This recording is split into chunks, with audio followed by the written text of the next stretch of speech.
was always the same things that you hear from all the same teachers every year. It was like, he's got great potential if he just applied himself. He's funny. He's great to have in class, very smart, intelligent, but just never turns his homework in. I'm like, yeah, I mean, that was my whole life. All right, Nick, it is great to have you here. How's it going? It is going pretty well. Thank you very much for having me, man. This is cool. Awesome.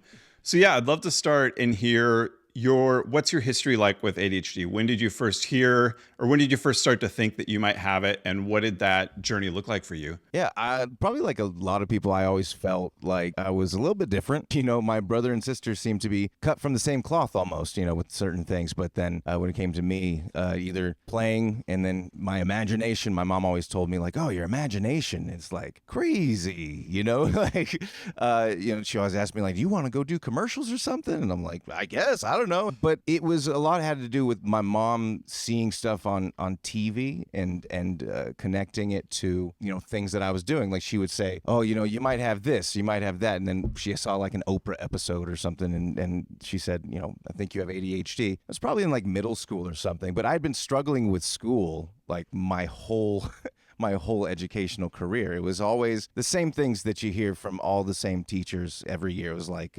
he's got great potential if he just applied himself. If he, he's funny. He's great to have in class.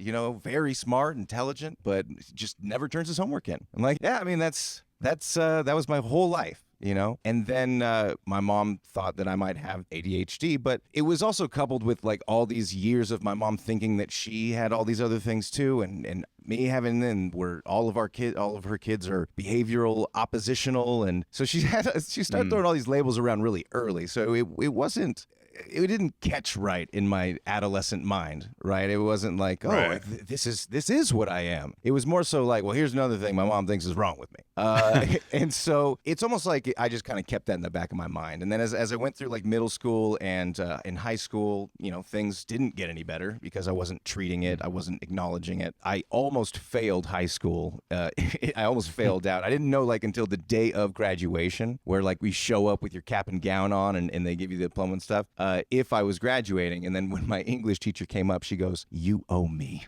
I think I had like a 54%, Wow. Possibly even like switch those numbers to 45, but it was not looking good for me. And it's almost like she just knew that like this kid can read, he can write, he just doesn't turn anything in, because my mom even asked me before, I don't even think that there were a lot of schools like this back then, but she was like, if you could just go to a school where she loved the hypotheticals, but if you could just go to a school where you just like talk about the subject that you're discussing, you just have a conversation about it. Would you like that? And I'm like, yeah, that'd be fantastic. Like, you want to talk to me about, the Declaration of Independence instead of just like having me sit and like reading it? Like, come on, like, let's do that instead. But of course, nothing ever came of that because my mom either just, was like, that'd be nice. And then just, got distracted herself. Maybe she was ADHD. After high school, I didn't know what to do. So I was like, well, maybe I'll just try this whole college thing. Yeah, let's keep doing the thing that you've been failing at the last 12 years. Just keep that ball rolling, bud. So I totally just did not even go to the first semester. I signed up, did all, everything I could, and then just didn't. I didn't care about the classes. It was like computer something, like it was like beginning computers, which, you could tell how old I am based on that, right? It'd be much more specific nowadays. But I took a few beginning computer classes in my day. This is a mouse. This is a keyboard. I remember, not to tangent, but I remember one class I was in, we spent the entire week, it was like 3 days that week, but it was the entire week learning how to create a shortcut on the desktop. And I was like a computer nerd as a kid. So I was like, this is ridiculous. Got it, I'm done.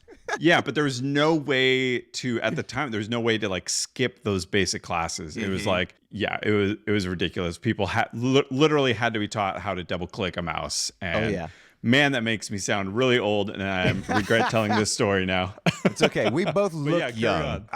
So I tried classes and stuff intermittently, failing at it miserably. Eventually, I just decided to get a job. The first job I had was like me working at a music store. Every single job I've had, that's the other thing, I guess, added to my school stuff, but carried on into my careers, always late. Every single time. Yeah. Like, it seemed impossible for me to like know how to manage time, which time is relative, everyone. So, I mean, who's right here? You can't really manage time. No, I was bad at it. I setting alarms and all that kind of stuff. It literally wasn't until my 30s where I had the revelation, if I plan on leaving 15 minutes before I actually should leave, either I leave and get there early, or I, do that whole thing where I open the door, leave, go outside to the car, realize I don't have my keys, come back in, grab my keys, go back out to the car, then realize I don't have my wallet or my phone, and then come back in, can't find my wallet, find my phone. Used to have those like little tags where you'd be able to beep it on your phone, and then like, like tell you where your wallet is. I lost that. There's it's all compounding, right? So in working and stuff, I held down some jobs. Like at the music store, it was very easy and it was very lax. Nobody really cared. But when I left there, started working at a print shop. Left there, I got actually an internship at a church. I was like playing music and stuff when I was 16. That was another thing I was totally gravitated to. That just seemed like I like locked in on that. Like it just triggered some kind of probably all the dopamine and stuff that I was getting from like playing. I hit this string and it makes a noise. Woo! Right. So I started playing music when I was like 16. I started like leading the music team and whatnot for the junior high and for the high school, and eventually kind of playing also like on Sunday mornings and stuff. And so when I got the job at the music store, it was like being surrounded by all the things that I loved, right? Like even if nobody was there, you could easily go pick up a guitar or even just look at the guitar pedals or open up some of the booklets or like whatever else. So you're just surrounded by, and lessons are going on and there's other musicians there, and it was like really cool, right? But then I was only making like $400 a month. And even at that time, I was like, I'm living at home, $400, that's fine. But it was gone by like week 2, I was like, I need to make a little more money. So at the time I got an internship at a church. So I was able to leave that and get a little bit of money for leading worship and playing music and stuff at this church. But then that was my career path for like the next, 10 to 12 years. It was church work. I was a youth pastor and a worship pastor and doing some variation of both of those jobs over the course of more than a decade. And the ADHD didn't help there either. I mean, the things that I was fantastic at in those jobs was like the music aspect of it. That was the stuff that really drove me. And because it was just stuff that I loved doing, the singing, the playing, the working with other musicians, the crafting arrangements or songs. We would have like these Easter melodies or medleys that would be like, 12 minutes of like 6 different songs all like weaved into each other and like whatever else. I'm like, this is the best, right? But then people are like, do we have practice this week? I don't, and Nick hasn't told me anything. Like, can we, or, hey, we need to schedule that like youth camp trip. I haven't heard anything about it. It's happening in like 3 weeks. Can we please do, all of that happening over and over and over. There was even actually, not to go back, but there was even a time when I was trying classes in college where my mom got an Adderall or maybe like some kind of stimulant pill that was like Ritalin or something like that from her friend whose son had ADHD. And so she kept trying to push like, hey, she was like, hey, kid, you want to try these drugs? All the things that after school specials told us to stay away from. My mom is, but she goes, she's trying to get me and I was like, at that point, I was very embittered toward this idea that something's like wrong with me. I'm like, no, I'm not taking that. Like, that'd be like admitting, like, what if it does fix it? Probably is what I was thinking. Probably not able to articulate that, but eventually she did wear me down enough to where I was just like, fine, and I took it one day when I went to college, and I think that if I was more open to it, I would understand like this is what I'm missing here. I think there is some aspect of something there, but at the time I equated it to feeling like a zombie. It felt like I could totally like take notes and listen to the professor at the same time, and even like I have a little conversation, then come back and but she didn't have like. I mean, to be honest, I was a really compliant child. If she would have probably just taken me to a doctor and been like, prescribe this kid some Ritalin, I probably would have gone along with it. But it just like the rest of the things that my mom would like suggest, all of a sudden they'd lose priority or just disappear or forget about or whatever. Like, oh, it did kind of work. Yeah, That was I it. feel like I feel like probably getting a proper prescription would maybe have been a little more effective Yeah. than just getting the pills from the neighbor kid or whatever that You system you mean was. you mean to tell me that getting a properly diagnosed and prescribed medication would be better than my mom Just getting a thought. illicit drugs? Yeah, it just seems like maybe that would be a little Yeah. bit more helpful for you. So you're doing the like church music thing, and Yeah. music is, I know a lot of people with ADHD really dive into music. I've done it a few different times. I was way into guitar. Yeah. Years ago, I was, had a band and stuff like that. And oh man, it was so fun to nerd out about the just different guitar pedals and combining, like setting up your whole pedal board and all that. I was way into that world. And then yeah. more recently, I got into like modular synth, and I was like, oh, that is Okay. a good way to spend a whole lot of money. But Is that the yeah, one where so you you're like unplug the cables and like yeah. Right, It's you, like the real fancy. and You then it's try to like, get it to if where I it's turn like this knob this way, it sounds this way. If I unplug this thing, it sounds yeah. yeah, you're like the mad scientist for like music generating itself by going through all these cables interconnected from the different module. Yeah, it's intense. wild. And I got way into it and I learned a ton. And then I hardly produced, like I did like one song almost. Right. Like I learned all this stuff, and then I kind of got to the point where I'm like, I know enough, and this is fun, or it's not fun anymore. I burned out and just ended up having to sell all my gear because I lost that interest. But There's anyway, that yeah, like so you were- point. There's that point that you hit with a lot of things. I think that a lot of ADHD people feel where it's like I'm going, and now I realize that if I'm going to go further in this, then it's going to require a lot more commitment, and it's going to be harder, and it's going to be more work and whatever else. And then for music, I was able to just, for whatever reason, I think a lot of it had to be like pushed in,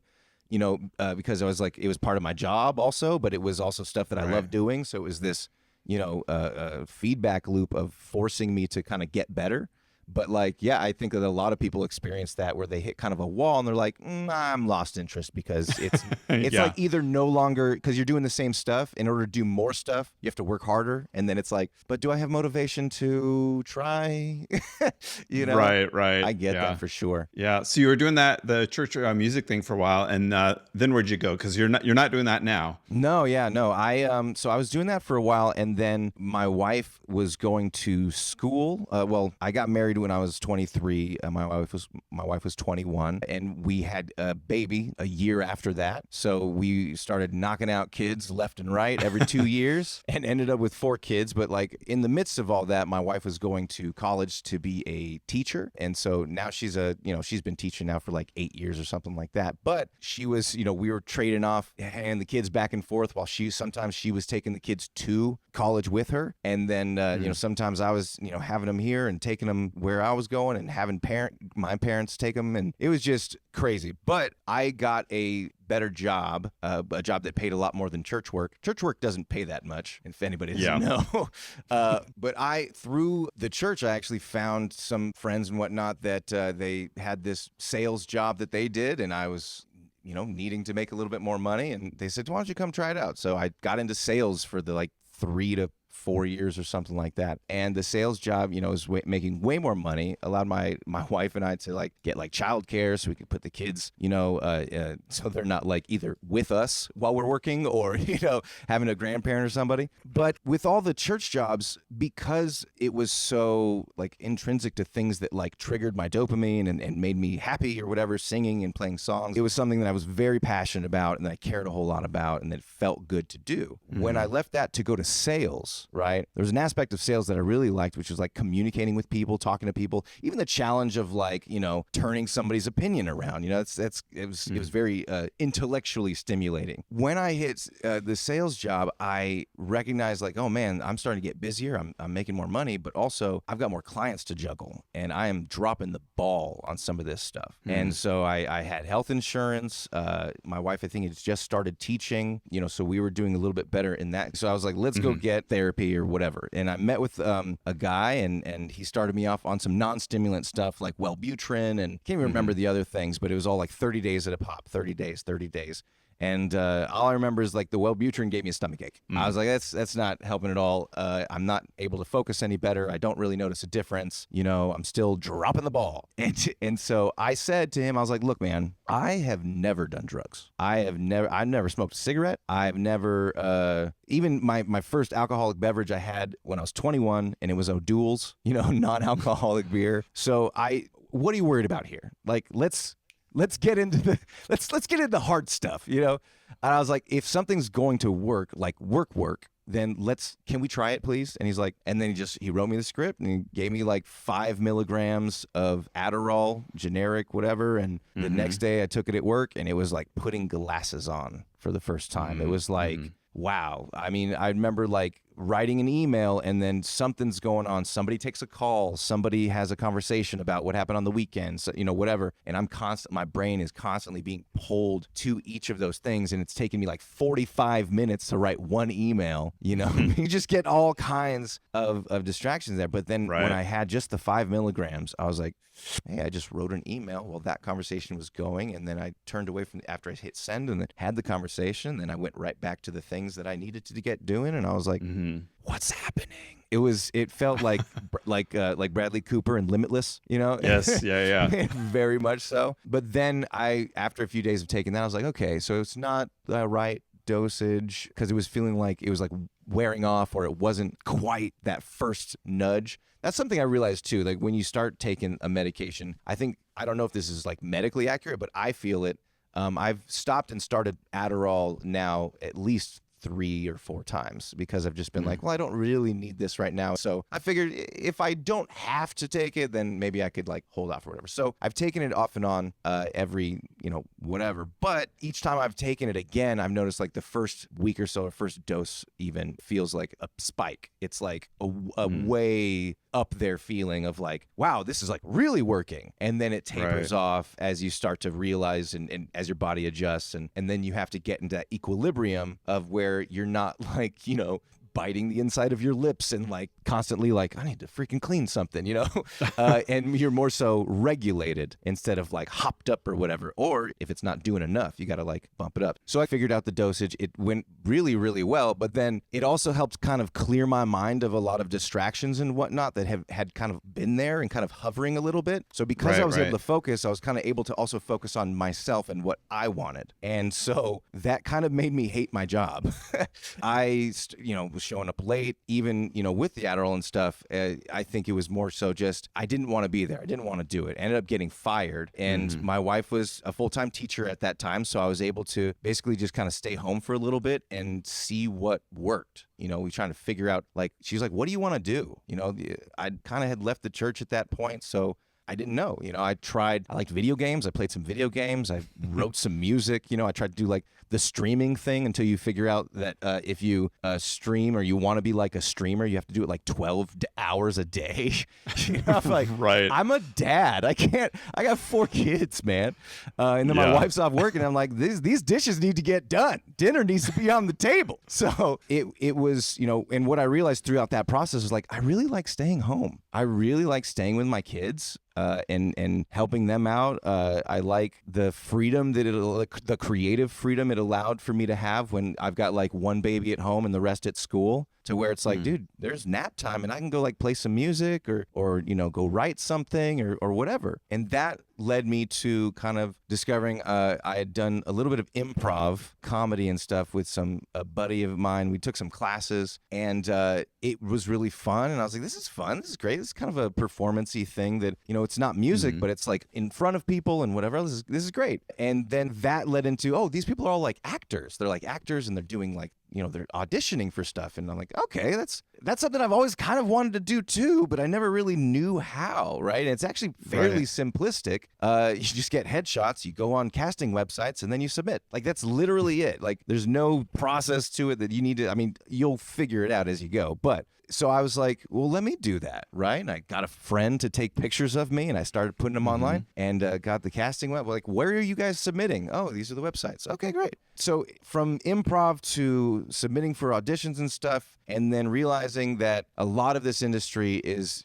I mean, the entertainment industry in general is flooded. So you kind of have to diversify, what you're trying to do. So I then started writing some sketches and stuff like that, getting on sketch teams, doing improv comedy shows. I actually was on, I wrote and performed, or I collaborated and performed on a show called Pretentious About Make-Believe, where it was an hour-long sketch show at the Second City in Los Angeles. It was really my ability to have like the freedom of like, well, I don't have to have a job right now. My wife's allowing me to like just stay home and take care of the kids and stuff. So we're cool with this situation, but it allowed us to allowed me to really figure out what it is I want to do. So all these things led into each other, and now I'm pursuing screenwriting in college, actually, which is kind of a funny coincidence, as well as making films, and short films. And I actually have written feature films, and I've got a short film that is actually funded that I'm going to be shooting hopefully in the next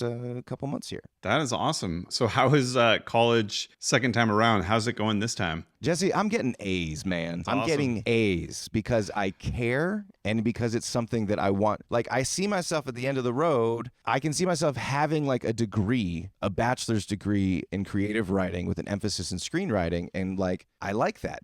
I want to continue to pursue this. It's like when I first discovered music, it was like just the thing that I could like latch on to and really, even though I'm doing classes that are like, Comp 1 and sociology and, whatever else that are kind of boring, I'm doing well in them because I feel like I'm also learning and it's adding to my writing. It's kind of a weird thing because I'm doing it all online. I'm doing online school, but I'm writing so much because it's online with like the comments that you're supposed to make and, turning in essays and stuff. I'm like, look, if I'm going to do this, then I might as well try and get better at writing in every single writing thing that I have to do, right?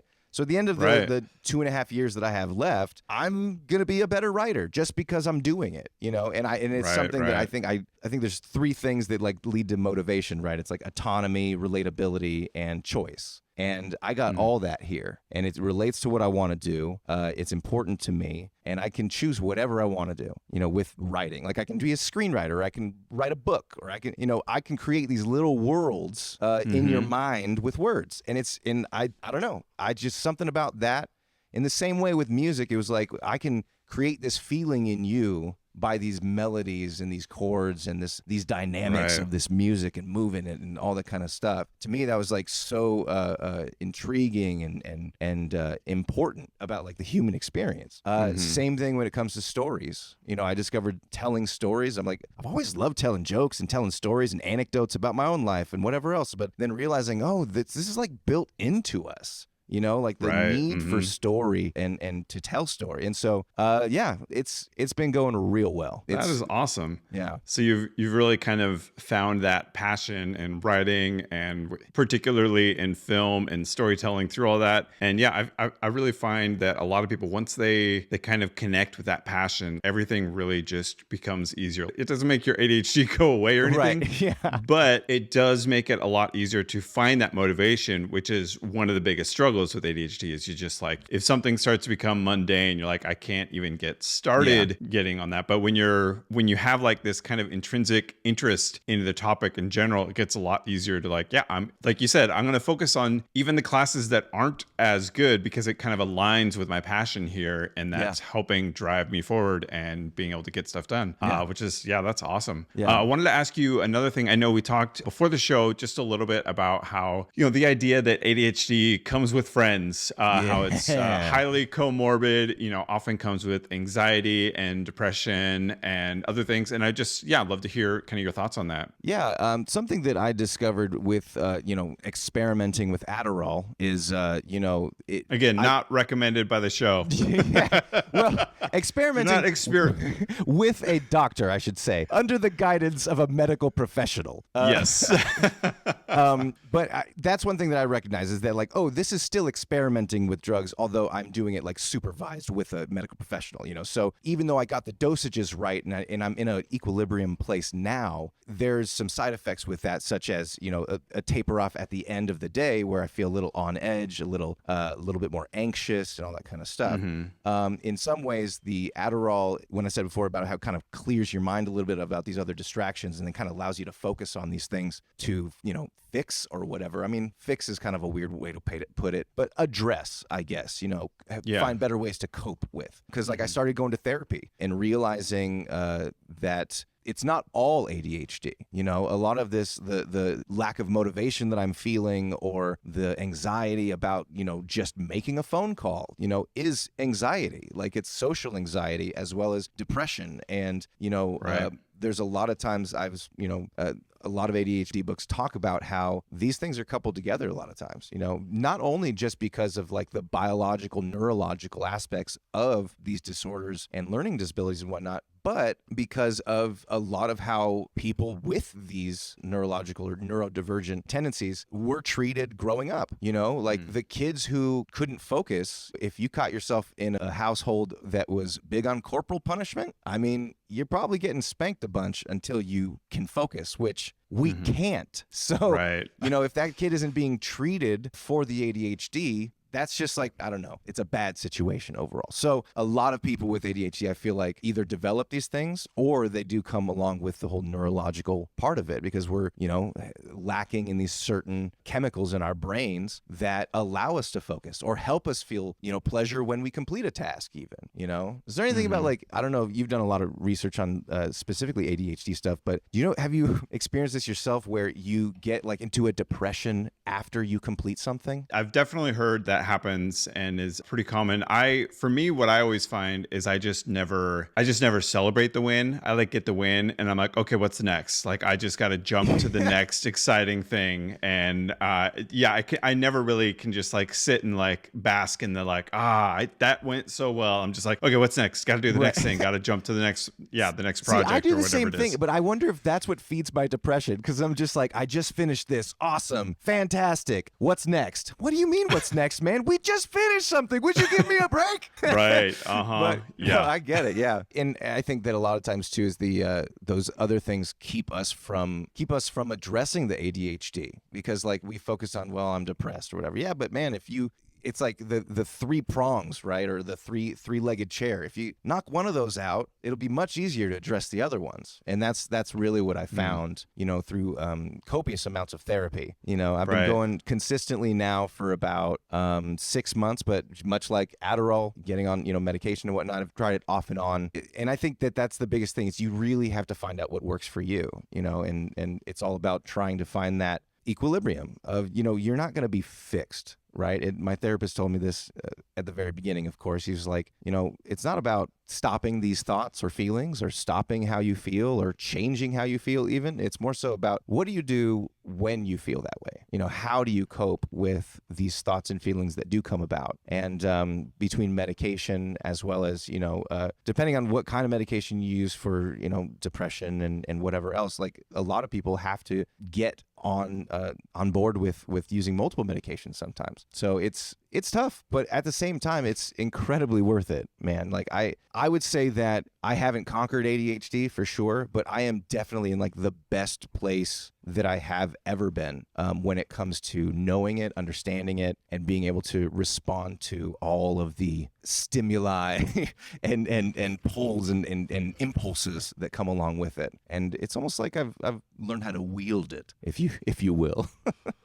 Right. That is awesome. I think that's a great place to wrap up. I want to move on to shiny objects. Shiny objects is a place to talk about something interesting, whatever shiny object has grabbed your interest lately. Cool. I'm gonna go swerve a little bit just because I've never really been into fitness at all. Right. If I could just, I was one of those that constantly looked at like those kind of like electroshock things you can put on your abs and be like, does it work though? Like it could work. Like I just put it on my muscles and I don't have to work out. Right. And so, but even like did sports and stuff in high school. But as soon as I was out of high school, I'm like, I don't care. But I've liked being active, but I've never really been into like fitness, right? My buddy bought a gym this year, and it's like the first time that I've consistently been working out only because I want to support him. And I even had this conversation with him the other day. I was like, he's like, well, I don't want you to just come because, like, you know, it's my gym. I'm like, dude, just know that's literally the only reason why I'm going, because you own it. And like, if you didn't own this gym, I would not be going to the gym. But like, he's much bigger into fitness. Like, his wife is a dietitian. And so, you know, I started going just because, like, also I'm an actor, and you know, I would like to be alive to see my kids, you know, and their kids and whatever else. So like, okay, I'm in my late 30s. It's about that time that I start taking my health seriously, I guess. And so a few months before, when he was prepping to buy the gym, I was like going for walks with my wife. I was, you know, embracing that I may in fact be lactose intolerant and I should cut dairy and cheese out of my life, which I've done. So I started making all of these changes to my health, like these little changes that I intended to be lifestyle, like literal lifestyle changes. Like, you know what? I like going for walks with my wife. If we go every day, I'd love it. You know, an hour, half an hour, it doesn't matter, 20 minutes, whatever it is. I can commit to going on a few walks with my wife a week or whatever. And I could see us doing that when we're 80, you know? Sure. But then I also said, you know, the lactose intolerant thing. Okay, I just need to stop. That, like, milk, cheese, butter, I need to say goodbye. So I started working out consistently. And to be honest, all these books that I read about ADHD too, they all talk about how, you know, exercise is a massive, massive part of being able to control and, you know, manifest the things you want when it comes to ADHD, because it regulates your dopamine, your serotonin, these things all over the place. So all of that together, I'm like, fine, I guess I should be like exercising regularly. And that's really like, I'm like getting buff, dude. Like, I don't want to be like braggadocious or anything, but like, hey, did you know that if you consistently exercise and like cut out things that aren't good for you, you'll like get buff and fit? It's crazy. But that's been the shiny thing for me as of late, because it's something that I've never really cared about, but then I've realized the benefits of it, and I'm like, fine, if you're gonna find all the practical and scientific reasons as to why I should do this, cool. Right.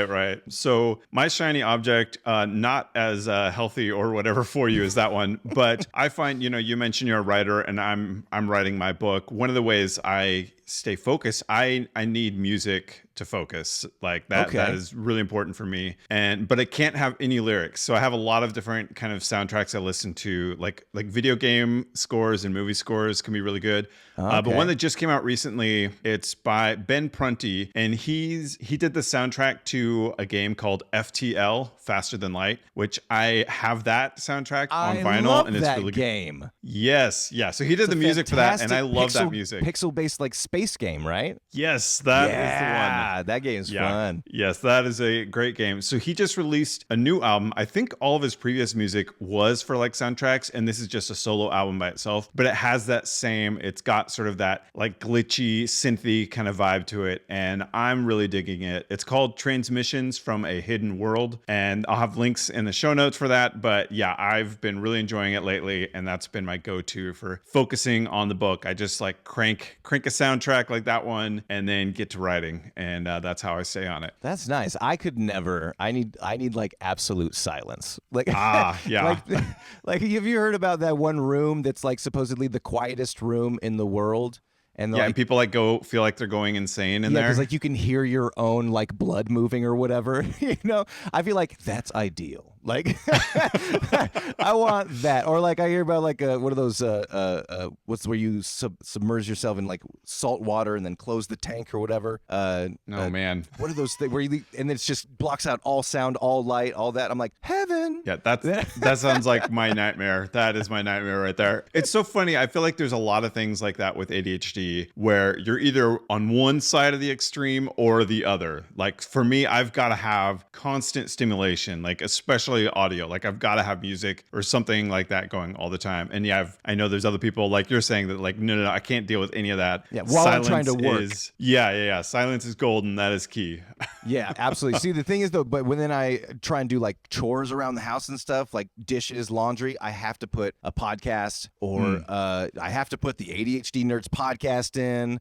You know, I Nice. have to put that or like audiobooks or something like that. And I find like music also, I like music in the background when I'm like cooking and stuff. But if I'm trying to like get like mundane tasks done, I gotta have like somebody talking to me that's like stimulating my brain like intellectually in order for my body to do these boring things, you know? Right, So right. again, I think it's crazy how ADHD manifests in different people's lives and how, oh man, I'm totally opposite from that or different than you, but like it's similar, but also kind of not the same. So Yeah, it's really yeah. cool to hear that. Well, thank you for being here, Nick. Where can people follow you if they want to see like movies you're working on or things you're writing and stuff like that? Awesome. You can follow me on Instagram or Twitter at Nic Nieblas, Niknieblas. That's it. Awesome. Well, I'll have links to both of those. Thanks for being here. This is great. Awesome. Thanks, man. I appreciate it. See you soon.